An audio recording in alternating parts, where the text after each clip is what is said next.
नमस्कार दोस्तों। आज हम चर्चा करेंगे एक ऐसी किताब की जो आपके जीवन में सकारात्मक बदलाव लाने की शक्ति रखती है। इस किताब का नाम है द माउंटेन इज यू, जो कि ब्रियाना वीस्ट द्वारा लिखी गई है। यह किताब हमारे अंदर की सेल्फ सैबोटाज यानी आत्मरोग को समझने और इसे दूर करने में मदद करती है। यह हमें सिखाती है कि कैसे हम खुद की सबसे बड़ी चुनौतियों को पहचान कर उन्हें अपने जीवन में सफलता का एक साधन बना सकते हैं। किताब का मुख्य उद्देश्य है कि हम अपनी नकारात्मक आदतों और आत्मरोधक विचारों को समझें, जो हमारे व्यक्तिगत और पेशेवर जीवन में रुकावट पैदा करते हैं। द माउंटेन इज यू में बताया गया है कि असल में सबसे बड़ी चुनौती कोई बाहरी चीज नहीं है। यह हमारे भीतर की एक पहाड़ी है जिसे हमें खुद पार करना है। आइए जानते हैं इस किताब की मुख्य बातें और सीखें जो हमारे जीवन में सकारात्मक बदलाव ला सकती हैं। एक, अंडरस्टैंडिंग सेल्फ सैबोटाज, आत्मरोग को समझना। किताब की शुरुआत सेल्फ सैबोटाज को समझने से होती है। सेल्फ सैबोटाज का मतलब है वे आदतें और विचार जो हमें अपने लक्ष्यों को हासिल करने से रोकते हैं। कई बार हम अपनी खुद की सबसे बड़ी बाधा बन जाते हैं। उदाहरण के लिए, जब हम अपनी क्षमताओं पर शक करते हैं या जब हम दूसरों की तुलना में खुद को कम आंकते हैं। यह आत्म सबॉटेज हमारे आत्मविश्वास को कमजोर कर देती है और हमें सफलता से दूर रखती है। ब्रायना वाइस्ट कहती हैं कि सबसे पहले हमें अपनी इन आदतों और विचारों को पहचानना है और समझना है कि यह हमारी प्रगति में कैसे बाधा डाल रही है।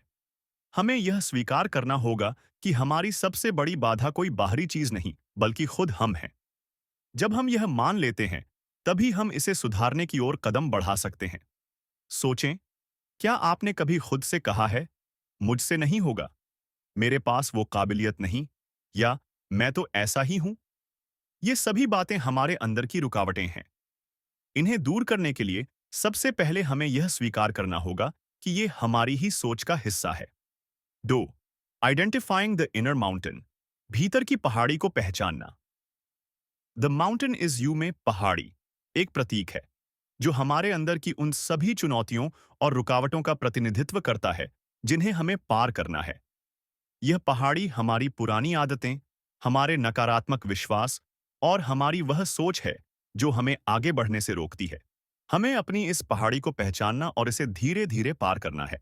यहाँ ब्रायना वाइस्ट हमें आत्मनिरीक्षण, सेल्फ रिफ्लेक्शन का महत्व बताती है। हमें खुद से पूछना चाहिए कि कौन सी ऐसी बातें हैं जो हमारे सपनों को साकार होने से रोक रही हैं। यह आत्मनिरीक्षण हमें हमारी खुद की कमियों और समस्याओं को समझने में मदद करता है और इस पहाड़ी को पार करने का रास्ता दिखाता है। 3, ट्रांसफॉर्मिंग पेन इनटू पावर, दर्द को ताकत में बदलना। किताब में बताया गया है कि हमारा दर्द ही हमारी सबसे बड़ी शक्ति बन सकता है। कई बार हम जीवन में दर्दनाक अनुभवों से गुजरते हैं और ये अनुभव हमारे आत्मविश्वास को कमजोर कर देते हैं। लेकिन अगर हम उस दर्द को समझें और उसे सकारात्मक दृष्टिकोण के साथ बदलें, तो यह हमारी ताकत बन सकता है। ब्रायना वाइस्ट बताती हैं कि जब हम अपने दर्द को एक नई शुरुआत के रूप में देखते हैं, तो हम उसमें छुपी सीखों को समझ सकते हैं। दर्द से निपटने के लिए हमें खुद से सवाल करना चाहिए और सीखना चाहिए कि इससे हमें क्या संदेश मिल रहा है। यह प्रक्रिया हमारे जीवन में बदलाव लाने का पहला कदम है। उदाहरण, मान लीजिए कि आपको किसी ने निराश किया या किसी रिश्ते में धोखा मिला। यह दर्द आपके लिए सबक बन सकता है। इस अनुभव से आप ये सीख सकते हैं कि अपने भावनात्मक स्वास्थ्य का ख्याल रखना कितना जरूरी है और भविष्य में आपको किन बातों का ध्यान रखना चाहिए। यह दर्द ही आपको एक मजबूत इंसान बना सकता है। 4, बिल्डिंग रेजिलियंस, सहन शक्ति को विकसित करना। किताब का एक महत्वपूर्ण हिस्सा यह सिखाता है कि कैसे हम अपने अंदर सहन शक्ति, रेजिलियंस को विकसित कर सकते हैं। जीवन में हर किसी को संघर्षों का सामना करना पड़ता है, लेकिन हमारे पास उस संघर्ष का सामना करने की क्षमता होनी चाहिए। हमें खुद को मानसिक और भावनात्मक रूप से मजबूत बनाना चाहिए ताकि हम कठिनाइयों का सामना कर सकें और उनसे सीख सकें। ब्रायना वाइस्ट कहती हैं कि सहन शक्ति का विकास धीरे धीरे होता है। इसके लिए हमें खुद पर विश्वास करना चाहिए, अपनी गलतियों से सीखना चाहिए और हमेशा आगे बढ़ने की सोच रखनी चाहिए। सहन शक्ति हमें जीवन की सभी परिस्थितियों में संतुलन और स्थिरता बनाए रखने में मदद करती है। 5. अतीत को छोड़ना, लेटिंग गो ऑफ द पास्ट। अतीत का बोझ हमारे वर्तमान और भविष्य को प्रभावित कर सकता है। किताब में बताया गया है कि हमें अपने अतीत के दर्द और नकारात्मकता को छोड़ना चाहिए। जब हम पुरानी यादों और भावनाओं में फंसे रहते हैं, तो हम अपने आज को पूरी तरह नहीं जी पाते। अतीत को छोड़ने के लिए जरूरी है कि हम उसे माफ करें और खुद को नई शुरुआत का मौका दें। हमें अपनी पुरानी आदतों, असफलताओं और दुखों से सीखना चाहिए, लेकिन उन्हें अपने ऊपर हावी नहीं होने देना चाहिए। जब हम अतीत को छोड़ देते हैं, तो हमें एक नई ऊर्जा और दिशा मिलती है। 6. डेवलपिंग सेल्फ कंपैशन, खुद के प्रति दयालुता विकसित करना। किताब में बताया गया है कि खुद से प्यार और दयालुता का भाव रखना कितना जरूरी है। अक्सर हम अपनी गलतियों पर बहुत ज्यादा ध्यान देते हैं और खुद को दोषी मानते हैं, लेकिन यह खुद सबॉटेज का सबसे बड़ा कारण बन सकता है। खुद के प्रति दयालुता का मतलब है कि हम अपनी गलतियों को माफ करें और खुद को सुधारने का मौका दें। खुद से दयालु होना हमें मानसिक और भावनात्मक रूप से मजबूत बनाता है।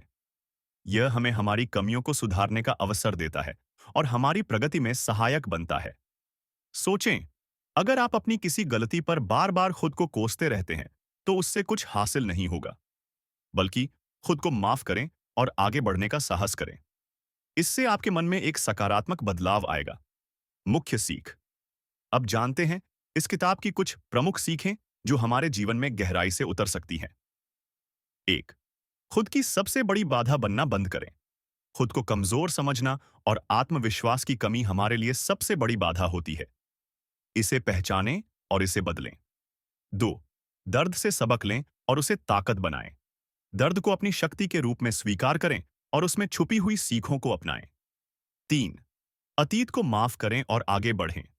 पुरानी गलतियों को माफ करना और खुद को एक नई शुरुआत देने का अवसर प्रदान करना हमें मानसिक शांति प्रदान करता है। 4. खुद पर दया करें। खुद को दोषी मानने की बजाय अपनी गलतियों को सुधारने के लिए खुद से प्यार करें और आगे बढ़ें। 5. सहन शक्ति विकसित करें। कठिनाइयों का सामना करना सीखें और हर परिस्थिति में संतुलन बनाए रखें। 6. आत्मनिरीक्षण करें। खुद से सवाल करें कि कौन सी आदतें और सोच आपको सफलता से दूर रखती हैं।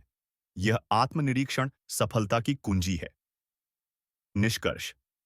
द माउंटेन इज यू हमें यह समझने में मदद करती है कि हमारी सबसे बड़ी चुनौती हमारे भीतर ही है। अगर हम अपने आत्मरोग को पहचानें और उसे दूर करने के लिए सकारात्मक कदम उठाएं, तो हम अपने जीवन में सफलता और संतुलन पा सकते हैं। किताब हमें सिखाती है कि हमारे अंदर एक पहाड़ी है जिसे हमें पार करना है। यह पहाड़ी हमारी पुरानी आदतें, नकारात्मक सोच और असुरक्षाएं हैं। इन्हें पार करके ही हम अपने असली उद्देश्य को प्राप्त कर सकते हैं। दोस्तों, अगर आप भी अपने जीवन को नई दिशा देना चाहते हैं, तो इस किताब द माउंटेन इज यू को जरूर पढ़ें। यह एक गहरी, प्रेरणादायक और ज्ञानवर्धक किताब है जो आपके जीवन में सकारात्मक बदलाव ला सकती है। अगर आपको यह वीडियो पसंद आई हो, तो लाइक करें, अपने दोस्तों के साथ शेयर करें और हमारे चैनल को सब्सक्राइब करना न भूलें।